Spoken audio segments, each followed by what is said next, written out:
શહેરના સયાજીબાગમાં કામ કરતા કર્મચારીઓને કાયમી નિમણૂક આપવા તેઓએ પાલિકાની વડી કચેરી ખાતે રજૂઆત કરી હતી।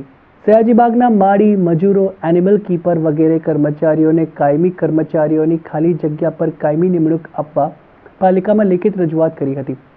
પ્રાપ્ત માહિતી અનુસાર વડોદરા મહાનગરપાલિકા હસ્તકના સયાજીબાગ ખાતે 150 થી 200 કર્મચારીઓ ઘણા વર્ષોથી માળી મજૂર, એનિમલ કીપર તરીકે માનવ દિનમાં ફરજ બજાવી રહ્યા છે અને સયાજીબાગના ઘણા બધા કાયમી કર્મચારીઓ નિવૃત્ત થયા બાદ તેઓની ઘણી જગ્યાઓ ખાલી છે।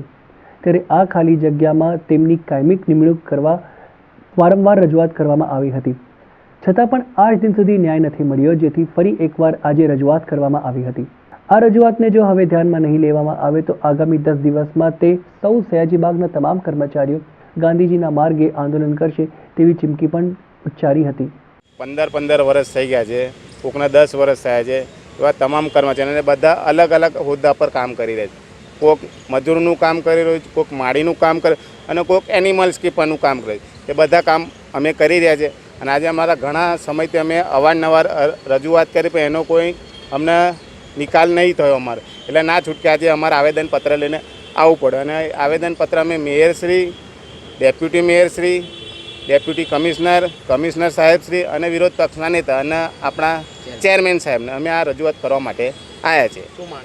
માંગણી અમારી છે કે જેમ 12 લોકોને કાયમી કરે તેમ અમારી કાયમીની માંગણી છે।